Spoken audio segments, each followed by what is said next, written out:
Quiet, please.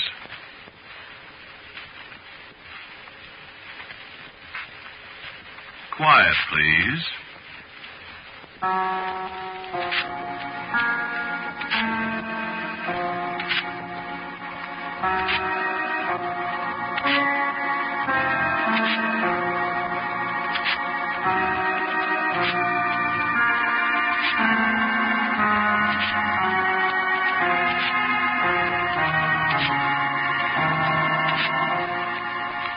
Mutual Broadcasting System presents Quiet, Please, which is written and directed by Willis Cooper and which features Ernest Chappell. Quiet, Please for tonight is called Wear the Dead Man's Coat.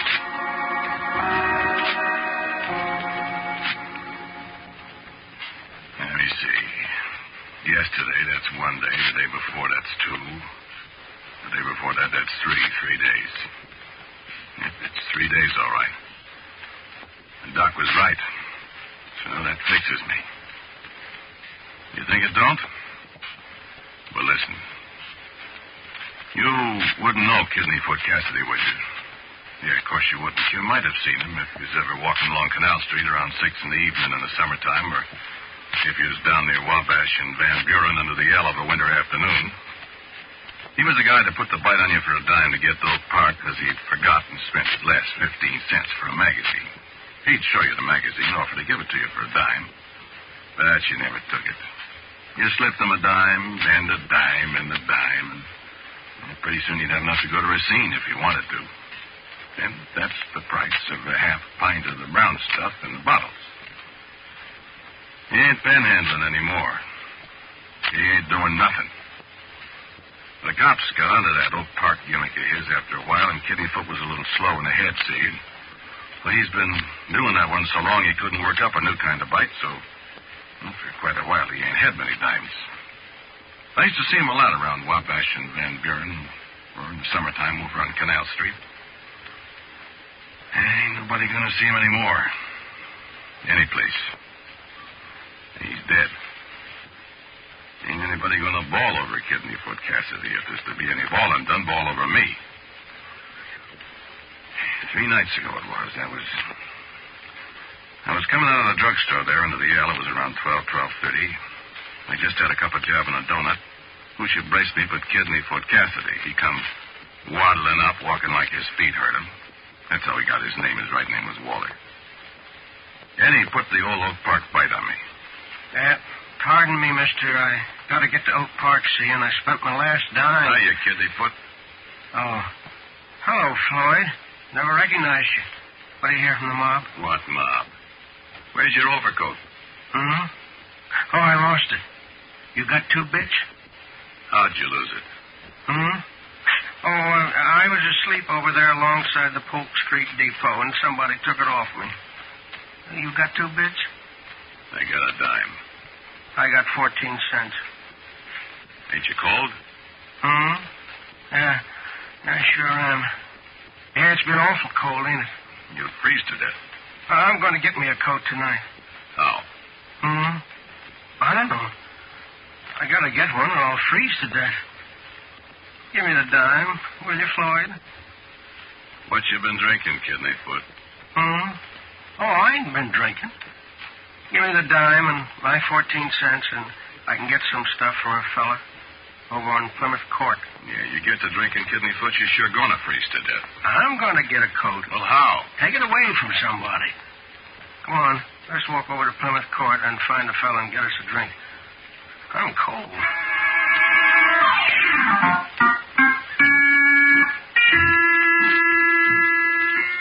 There was a time when I first come to Chicago. That's been many a year ago, when I was broke and had no place to stay. I was walking along Canal Street one night, and Kidneyfoot Cassidy was the only guy in Chicago took pity on me, bought me a cup of coffee, and left me sleep in his room over on West Madison Street, see? So we've had quite a winter in Chicago this year, and I got a place to stay. I got a room on North LaSalle Street, at least while the dough lasts. And I ain't seen Kidneyfoot for a long time, and he's a lot older. The poor guy is starving. What am I going to do? And all I got to say is I wish I hadn't. I got more than the dime I tell him about, and I offered to buy him a cup of java and a hot dog over on South State in the shooting galleries where the dogs are bigger, even if they are staler. The kidneyfoot, he don't go for eating. Drinking is his racket. And it hasn't killed him. He ain't dead. Yet. So I walk over to Plymouth Court with him. That's a little kind of alley off Van Buren between State and Dearborn. It's all full of printing houses. It's dark there at night, especially this time of night. You could hear his teeth chatter for 2 blocks. Now, this 3 nights ago, see? I say to Kidneyfoot, why don't he come home with me? But he ain't interested. All he can think of is a bottle. And I guess, Coke.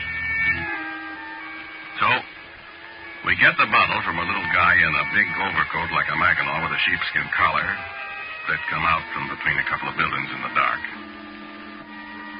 And after Kidneyfoot takes a great big slug out of the bottle, he gets the coat. Kidneyfoot was sore because the bottle busted when he clouted the guy, but when he took the coat off him, there was 2 more bottles in the guy's suit coat. Me? I never done a thing. But I couldn't. I didn't have a chance. 1 minute, Kidneyfoot is slugging down Rot Gut. The next minute, the guy is laying on the cobblestones, and the old man's taking his coat. He put it on. He run his hands in the pockets. He wiggled down inside the sheepskin collar, and he laughed.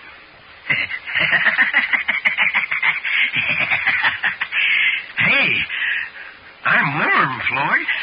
I'm standing there with my face hanging out a foot. Warm, I think. Warm. Boy, you're hotter than a pistol. You know, that's the thing. This little guy, you never think he never heard a flea, and he takes this fella like that. I don't need to ask, is he dead? I'm so surprised I can't move. I just popped my eyes. Oh, Kidneyfoot, he giggles again. How you like it, Floyd, huh? And I just say, gig, gig, gig. Then Kidneyfoot, he takes another drink of the stuff, and he grabs me by the arm. Come on, Floyd. Let's go. Go? Go where? Up to your place. Now, listen. You're going to put me up for a couple of days, kid, ain't you? Well, but I... Kid, look, I just knocked the guy off. I'm hot, kid. Are you my friend or ain't you? Listen, Kidneyfoot, Who was it staked you when you was a punk right here in town without a nickel, huh? Who was it? Well, it was you, Kidneyfoot, but And I'm if not... it comes to that, kid, why, you was right here with me when the guy was knocked off. You know, them cops is awful good persuaders. Ah, looky here. I might get all mixed up, see, and put the finger on you. Not meaning to, you see, but, see? Well, I never done a thing. You know I never. Yeah, but how long you think them tough guys down at the Bureau will believe that, Floyd? Come on. Leave us go home.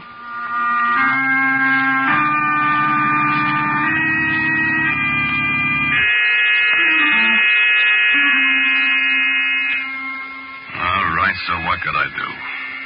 He had me, didn't he? So I took him home with me. All the way over to the streetcar, he was giggling to himself like he was nuts or something. And I never said a word. What was there to say, huh? So when I seen the streetcar coming, I says to him, now listen, I says, cut out that laughing and make a fool of yourself, I says. It's bad enough what you've done already without drawing some streetcar connie's attention to you so that you remember you, I says. So he says, to me. We get in the car and stand on the back platform.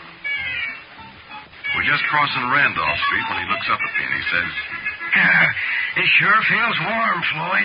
Shut up talking about it. This is the warmest coat I ever had. All right, shut up, will you? About the warmest coat in the world, I bet. Will you shut up? Yeah, okay. And then I noticed the streetcar connie's looking at me as if I'm nuts or something. I never said nothing. What? I said I didn't say anything. Well, so what? So don't tell me to shut up, Billy. I wasn't talking to you. Well, don't get heavy with me, Billy. If you knew how stupid you look standing there talking to yourself. I wasn't talking to myself. Okay, so I'm nuts. Lake Street, next. Well, I say to myself, the guy must be nuts. Here is Kidneyfoot standing right alongside of me, grinning like a chessy cat, wiggling his neck around inside that fuzzy collar. Can't the guy see? And he was all the way to Division Street where we get off when I remember the county only took 1 fare from me. We're walking up Division Street towards LaSalle. Kidney foot bobbing along the side of me. He's kind of chuckling again down inside his collar. I put it to him. What was with that there streetcar jockey, Kidney foot? How? He didn't see you. Didn't he? He acted like he didn't. Besides, I never paid him no fare for you. And he never asked me. Funny, huh? I don't get it. Well, I ain't very anxious to be seen by nobody. Yeah. Listen, Kidney foot. What? Look, you know me. I ain't no angel. I say not, kid. Well, what I mean, listen. Huh? I don't like this deal one little bit. I won't stay long, Floyd. Well, what I mean, I can't stand no manslaughter rap, see? Oh, me neither, Floyd. One more rap and I'm in Joliet from now on. Me too. Now, look, you Kidney foot. Don't be tough on me. I won't be no tougher than I have to, Floyd. Well, I mean... I know what you mean, kid. It's the same difference with me, see? I don't want that Joliet department either. Well, So I figured like this. The only out I got is for you to stash me away for a while, see? I got nothing against you, kid, but this here is the only out I got, see? Yeah, I know. So you better play ball, see? Or else. Yeah. Well... Sure, take it easy, kid. Nobody's going to see me. Nobody's going to put a finger on me. I ain't gonna put the finger on you, Kidney foot. Nobody ain't. Especially you. Because if you do... This where you live? Yeah. I keep quiet if Miss Freiberg sees you. Who's that, the landlady? Yeah. If she sees you, throw the both of us out. She won't see me. Yeah, don't leave her. The streetcar Connie didn't see me, did he? Well, but... Man, you cut that out. Did she? What are you laughing at, anyhow? I just thought of something funny. What? I'll tell you when we get in the room. Is it warm up there? Yeah, it's all right. Tell me what? Something my old lady told me once. Go on, open the door. Yeah, keep quiet. Now, don't make any noise. Up the stairs. Go ahead. You don't have to worry, Floyd. Nobody'll see you. Cut it out. Come on in, quick. Okay. Say, this is fine, Floyd. Yeah, go to bed and shut up. Where you going to sleep? I ain't sleepy.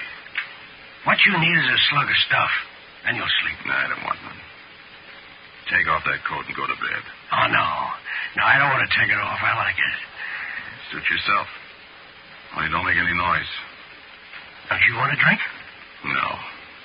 Well, I do. Oh. Better have a snort. Put you to sleep. Well, I'll have a little. Sure. Jeez. What was you going to tell me? Huh? What you was laughing about? Oh. Yeah. This here bed ain't so bad. Yeah, it's all right. Better where I've been sleeping.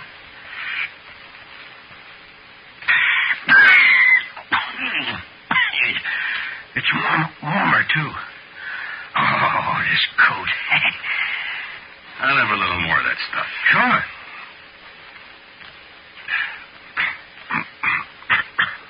Fine stuff, huh? Yeah. What was you laughing at? Oh. Nix, be quiet. Oh, I have to laugh. You know, my old lady told me once when I was a kid. Keep it down. Yeah, there was an old saying. There was an old saying. Let me see now. Wear the dead man's coat. None will take note. See? What's so funny about that? Well, I got on the dead guy's coat. Nobody takes note. You're drunk. Oh, no, I'm not. Give me another slug. Yeah, sure.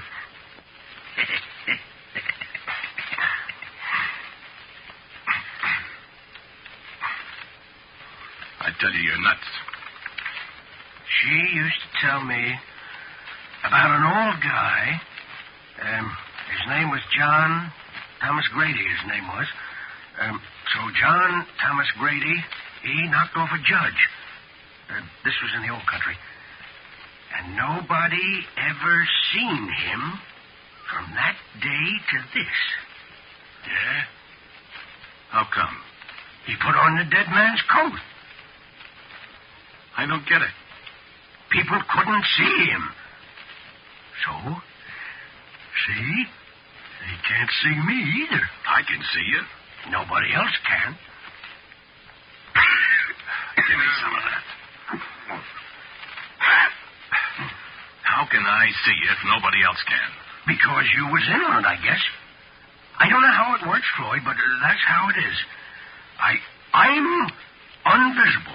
You're crazy in the head. Roll over there. I want to sleep. I thought you said you wasn't sleeping. All of a sudden, I am. One more nightcap. Split it with you. Hello. Yes, sir? Invisible. Nonsensible. There was more to the saying. Only I forget. Well, shut up. Okay. Where the dead man's coat and...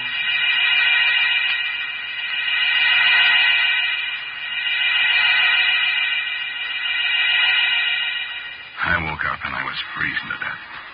Cassidy, he was all right. He was bundled up in that coat, snoozing away as peaceful as if he had nothing on his conscience. I guess he didn't. Didn't have a conscience, I mean.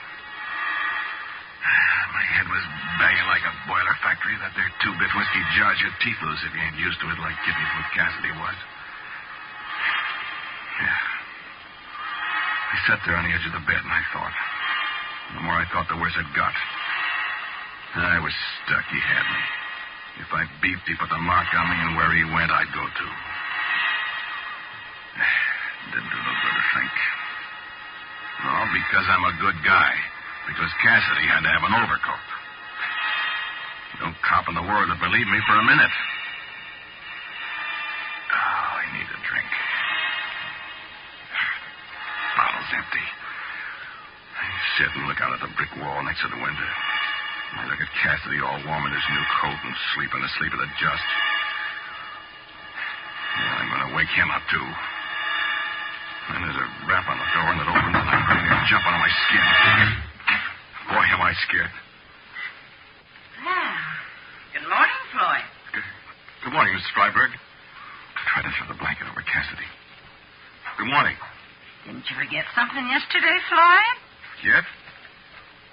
Forget what? He takes the blanket off. It was rent day yesterday. Oh, rent. Cassidy opens one eye and looks at Mrs. Freiberg. Rent day? What's the matter with you this morning? Got a hangover. Yeah, I guess I have. Cassidy makes a face at her. Place smells like a brewery. Well? Yeah? Oh, yeah. I'll give you the money. Trying to keep eye on Cassidy. How much is it? You sure have got a hangover, ain't you? It's $4, just the same as it always was. Okay, $4. Cassidy's climbing out of bed. $4. Listen, Floyd, I got my cleaning to do. I can't take up the whole morning talking to you. All right. I reach in my pocket, I take out the $4, and I hand it to her. Cassidy has come out of bed, and he's standing right there in front of Mrs. Freiberg, all squidged up in his coat. He's making faces at her. She don't notice a thing. What are you looking so funny about? Hangover, I guess. Cassidy's bopping up and down in front of her, grinning like an ape, and she don't pay no mind. You want a receipt? Receipt? No, I guess not, Miss Freiberg. I guess not. What are you up to, Floyd? Me? I won't stand for no monkey shines in my house. You know that. I ain't got no monkey shines. Well, all right. See, you don't. I'll send David up to make the bed. You better get out and get some air. Cassidy is doubling up, laughing all the time she's talking. So she goes out, and he pretty near busts. You see? I am invisible. Oh, boy. Why didn't I think of this before?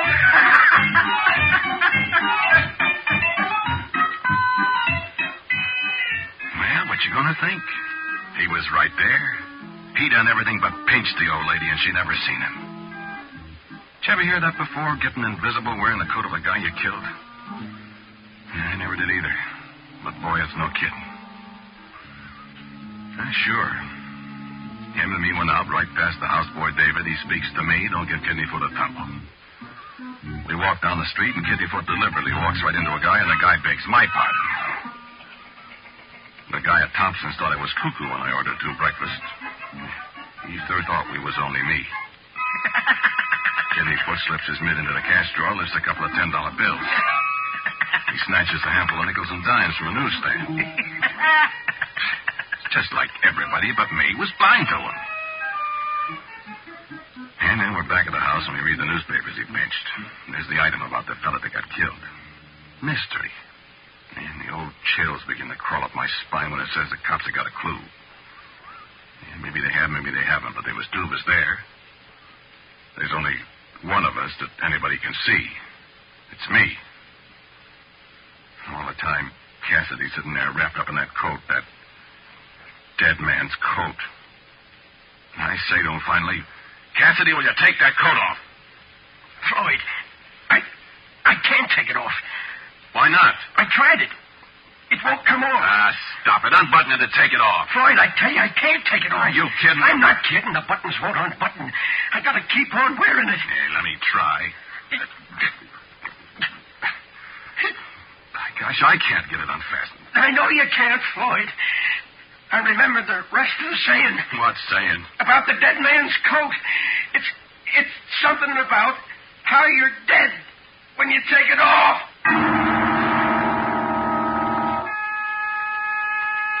He tried all day, every once in a while, to get the coat off him, but there was no soap. You could get a button unfastened, and when you tried the next one, the first one would button all over again. Cassidy got scared and scared her. So did I, for that matter. Twice during the day, old Lady Freiberg come running up to see what all the commotion was about. It was Cassidy crying. I always managed to shut him up before she got in the room. Of course, she couldn't see him. By nighttime, I was pretty near nuts. I got him another bottle, and finally he went to sleep, all wrapped up in his coat. Or the guy's coat. Oh, sure, I didn't sleep on that bed with him. I slept in the chair. What sleeping I'd done. He woke up in the morning, hollering. I shut him up. I talked to him about how swell it was to be invisible. About how he could get in places, jewelry stores, banks, rich people's houses over on Lakeshore Drive. All the time he kept sitting there, wiggling in that coat.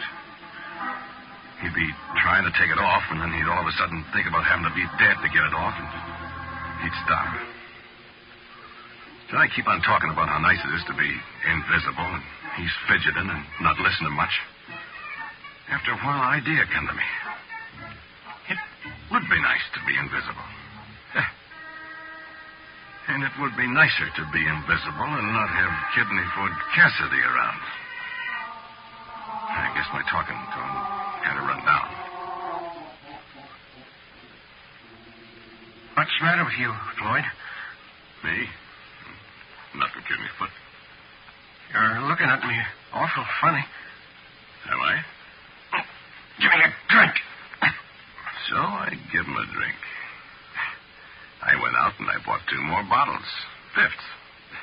Money was going to be plentiful pretty soon, see? And he passed out. I sat there in the dark and thought. Long towards morning, I made up my mind I'd get rid of this guy that was hanging around my neck. And I'd be invisible, too. Man, think about that yourself sometime. The things a guy could do if you can't see him. So it was 7 o'clock in the morning when I went over to the bureau and got out my Georgia boxing glove. You know what a Georgia boxing glove is? Switchblade knife. Blade about an inch long and the palm of your hand is wide. Kidneyfoot was snoring kind of quiet. And I went over to bed. I give him the Georgia boxing glove for a present. The coat come off easy. I put it on, buttoned it up. for a walk. I wanted to try it out, see? It was a success. I walked all over the loop. I rode streetcars for free. I took a guy's pocketbook right out of his hand. Pretty near noon when I decided to come back to my room and pick up what odds and ends I needed. Oh, nobody see me go in. I went right up to the room. Did I get a surprise? Cassidy was still laying there. He hadn't bled at all. But old Lady Freiberg was there, too, having a cat fit. There was two guys with her. One I spotted for a dick right away you couldn't miss. The other guy was bending over Cassidy. He was a doctor. I seen his grip. Old Lady Freiberg was talking. I came up to change the bedclothes, and there he was. I don't know how he got in here. So Cassidy wasn't invisible anymore. But I was. And then the doctor turns around. How long has this man been here? I don't know. He wasn't here yesterday. That's funny. Funny? How's it funny? Well, it's funny because this man's been dead for 3 days. 3 days? 3 days? Well, I just killed him this morning. No, ma'am, I'm sure. He's been dead for 3 days at least. 3 days? It was 3 days ago. He put on a dead man's coat. He's been... And I got the coat on now. And... I can't get it off.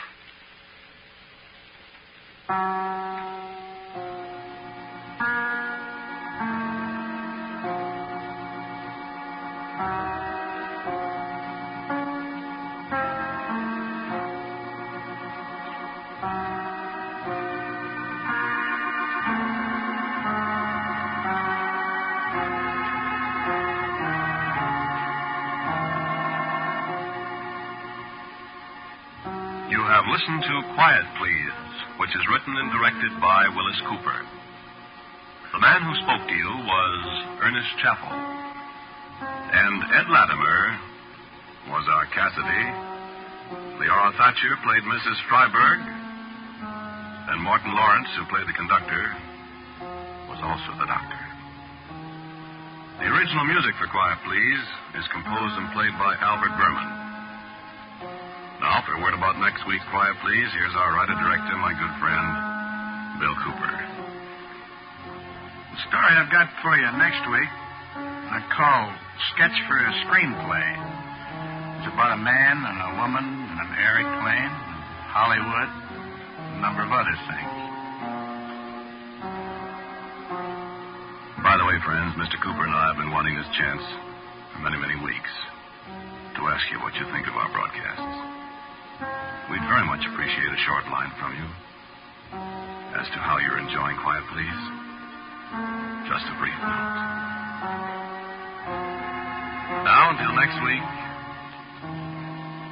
I am quietly yours, Ernest Chappell.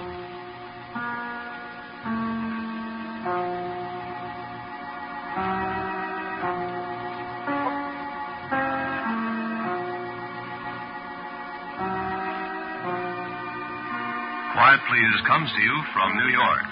This is the world's largest network, serving more than 450 radio stations, the Mutual Broadcasting System.